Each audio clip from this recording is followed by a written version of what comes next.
So you must maintain an account book. You will see, no matter what the hell happens in life situations, you will not go down. More than what you eat, how you eat it is also equally important. Check and see if you're still alive. If you are, just do this much for your sake. This is the end of suffering. Once there is no fear of suffering, only then you will explore the full depth and dimension of this life.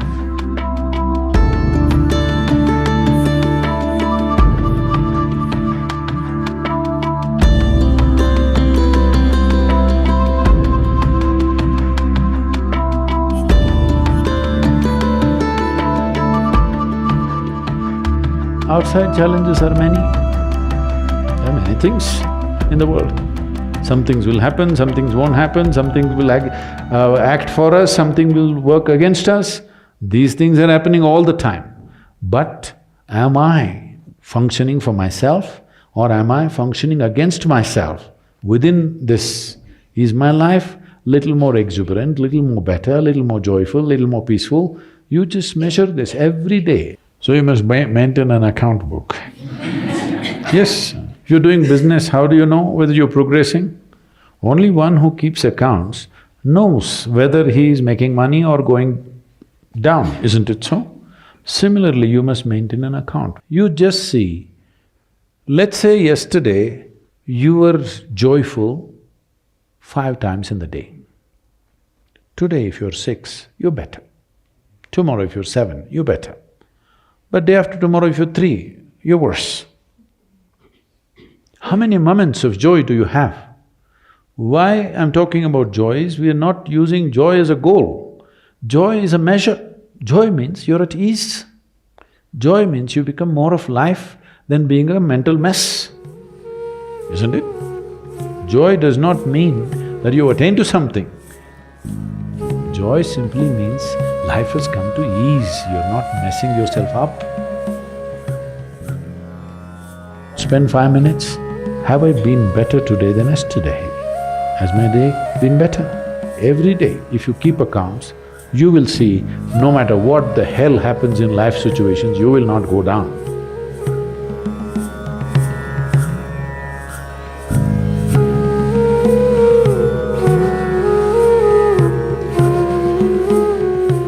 Here I'm not trying to tell you what to eat and what not to eat.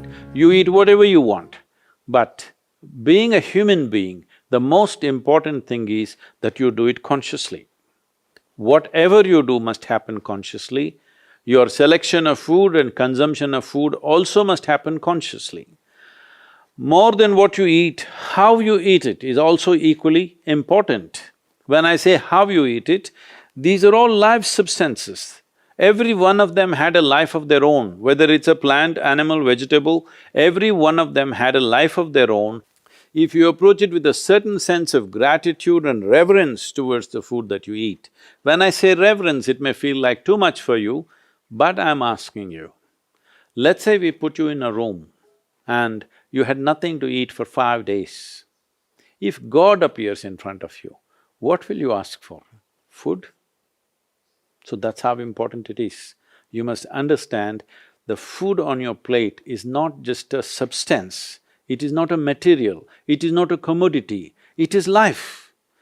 It is the life-making material for you. So you must treat it as such. Right now, when it's on the plate, when it's out there, it has no value, but the moment you consume it and it becomes your flesh and blood, now suddenly it's of immense value. Why do we live like this? It's very important, when it comes on your plate itself, you must treat it as a part of yourself. With great reverence, you must consume. Just the way you consume it, if you change that, food will behave very differently within you.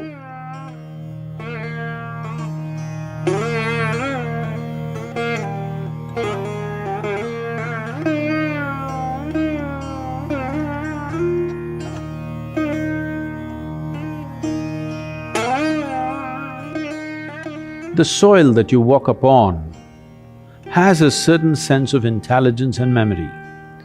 So even if you happen to live in a concrete jungle, it is important to keep in touch with the earth upon which you live. create ways for yourself to somehow remain in touch with the soil or the earth upon which you live, that part of the earth.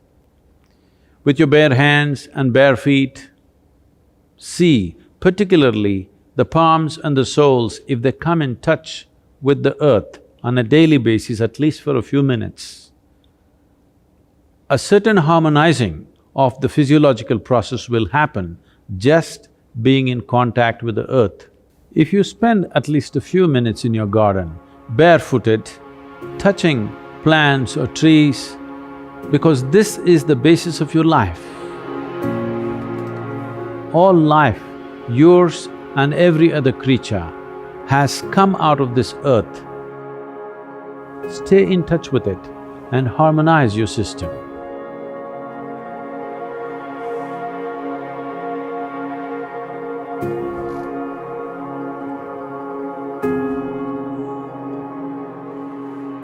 One thing is, before you go to bed, just sit in your bed just for 2 minutes. 2 minutes, just see, suppose you're going to die right now in 2 minutes' time, how it'll be, and then sleep. You will see tomorrow when you wake up, you'll wake up like you just born. If you go to sleep with this awareness, you will wake up with a completely new dimension of energy within you. Suppose you wake up tomorrow.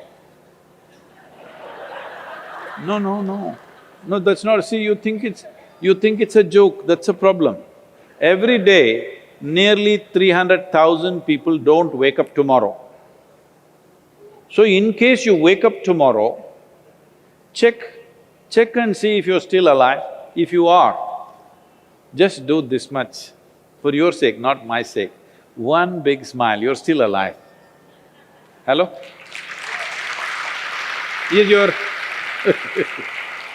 Is your life worth this much? See, do not think every day you will wake up, one day you will not wake up. Yes or no? Tomorrow morning you woke up, check if you're still alive. If you're dead, I will pardon you.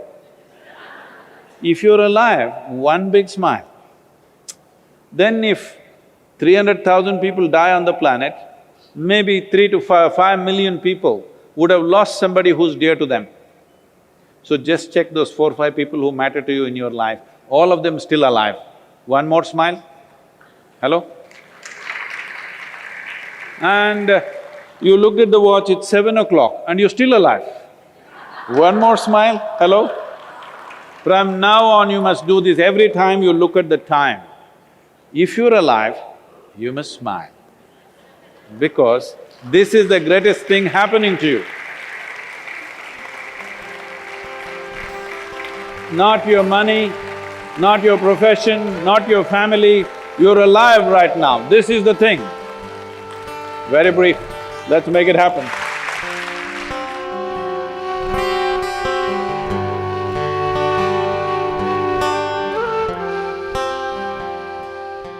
Your ability to live well on this planet is essentially how well you can harness this body and this mind. Yes or no? So if you have to harness this the way you want it, it's very important. There is a little space between you and the body. There is a little space between you and the mind. Whatever suffering, any kind of suffering that you have known in your life has entered you either through the body or through the mind. Do you know any other kind of suffering? Do you know any other kind of suffering? Physical suffering, mental suffering. There's only 2 things you know, isn't it? If a little distance arises between you and the body, between you and the mind, this is the end of suffering. Once there is no fear of suffering, only then you will explore the full depth and dimension of this life. So, one thing we want to do is, we are bringing this what's called as Isha Kriya, which gives you a distance between you and your thought, between you and your body. If people experience this for 2 minutes a day, their lives will change. Definitely, I'm telling you. Once they know the freedom of it, you will not like anything. You will not like any drink or drug or whatever, because it is a much big high than that. Much big high than anything that you have seen. So one of the resolutions that you take for the new year is, I meditate.